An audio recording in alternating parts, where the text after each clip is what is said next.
Magandang araw mga kaibigan. Bigyan natin ng reaction opinion itong post ni Rob Rances. Sabi niya, kung totoo ang naririnig natin, then the public must confront the scale of what is being alleged. Because a yes vote for the impeachment of Vice President Duterte is reportedly being tied to, ito na, yung mga pangako. Number one, 200 million in infrastructure projects per congressman. So, kung may 200 million times 200 congressman na pipirma, that is already 40 billion. Estimate lang ito ha. Tapos, meron pang 3 million monthly allowance for 1 year.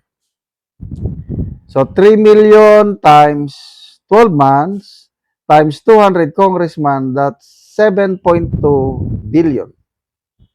So, 40 billion na sa project, 7.2 billion sa allowance. Meron pa, pangatlo, 20 million cash per congressman. So, 20 million times 200 congressman, that's already 4 billion. That brings the alleged total to 51.2 billion. I sincerely hope this is not true. So ito, speculations lang ito. Bali-balita lang ba? Unang narinig kong balita sa Billionaire News Channel, sinasabi doon na nagtatawagan na mga house leaders, tinatawagan ang staff ng mga congressman na pag boboto kayo ng yes, may release kayo. Kung hindi kayo boboto, bahala kayo. Si Senator Amy, may video rin siya tungkol niyan. Na yung FLR nila, mari-release na. Tapos, meron pa, may pagbabanta nang hindi daw boboto, baka sasampa ng kaso sa ombudsman. Mga ganyan ba? So, because if it is true, then the issue is no longer just impeachment or politics. Ginagamit ba talaga ang pondo ng bayan, proyekto ng gobyerno at kapangyarihan ng Estado para bilhin ang political obedience ng mga congressman? To put that amount in human terms, 51.2 billion could give 5,000 pesos in emergency assistance to more than 10 million Filipino families. Yes, 10 million Filipino families. Ngayong marami ang nagugutom, mahal ang bilhin, patuloy ang baha, krisis at kawalan ng trabaho, imagine if money of that scale were used for the people instead of political maneuvering. Kaya mag-isip tayo. Are we still being represented by public servants? Or are we being ruled by political crocodiles who treat public money as bait, reward, and weapon? Again, I hope these allegations are not true. But if they are, then every Filipino should remember the names of those who sold their vote, sold their conscience, and sold the people's welfare for political survival. Because a Congress that can allegedly be vote for impeachment can no longer claim to represent the people, and we must decide whether we will still allow them to claim they represent too. So, I hope mali ang report na ito kasi kung totoo, nakakaawa na tayo. Kaya tama yung sabi ni BP Sara, God save the Philippines.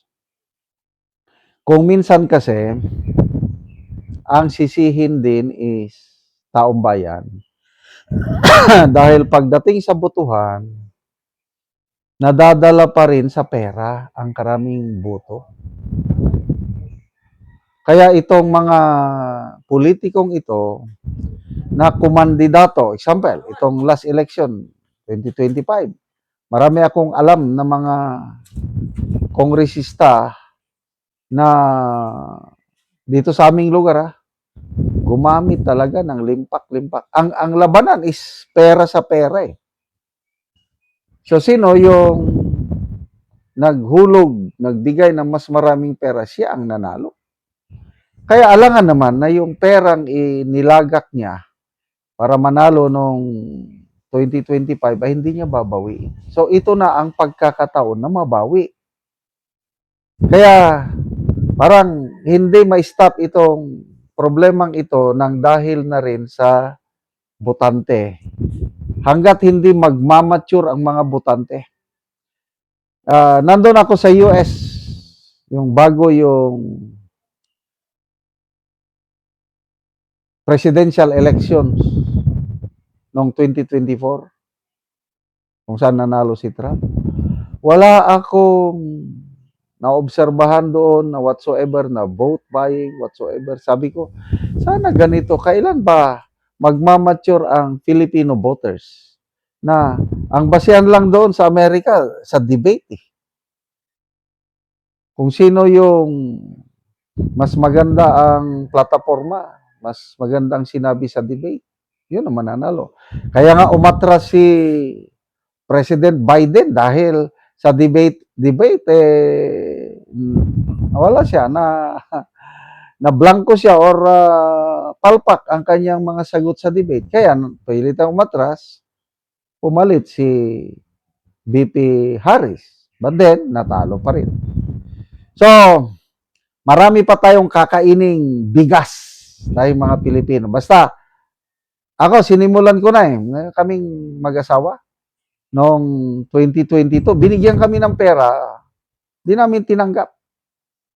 Pinabalik namin. Pero mo, 600 pesos lang ang ibinayad sa amin kasi botante kami doon sa medyo liblib na lugar. Doon kami sa aming farm. 600 lang! But di namin tinanggap. Itong 2025, ganun ulit. So, sana darating ang panahon na maging wais ang mga voters para ang mga mananalong kongresista o mayor man dyan o ano, ay wala nang rason na maghanap ng pera para mabawi ang gastos nila. So, good luck mamaya sa mga kongresista na boboto ng yes or no. Sana mayroon pang mga kongresista na boboto according to their konsensya. Salamat mga kaibigan sa inyong pagsubaybay sa channel na ito. Nakakatulong kayo ng malaki sa tribong Talandig ng Bukidnon dahil ang sweldo natin sa channel na ito is pantulong po sa tribo. Namimigay tayo ng libreng yero at pako para makapagpatayo sila ng mas maayos na tirahan. Panoorin nyo ang video na ito. So, mag-autopsy ang si Ambalay. So, ipanglakan na yero.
Karon naman nagyod og autopsy ang call, so nindot na gid kayo kay nahuman na gyud.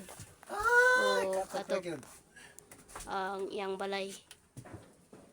Salamat sa tao nga nag-sponsor nga gitahasan sa atong labaw makagahom ng Ginoo nga dili ko tuluan na may karong paningkato. So maayo na gid imong atop call, so dili na gid katuluan. Daghang pang mga katuligan nga imong mabutan para sa dangdum sa hinabang. Hinaot ko, sir, nga daghang pang may imong mahinabangan nga sama kanako at sa Ginoo. Sige ko, salamat pod.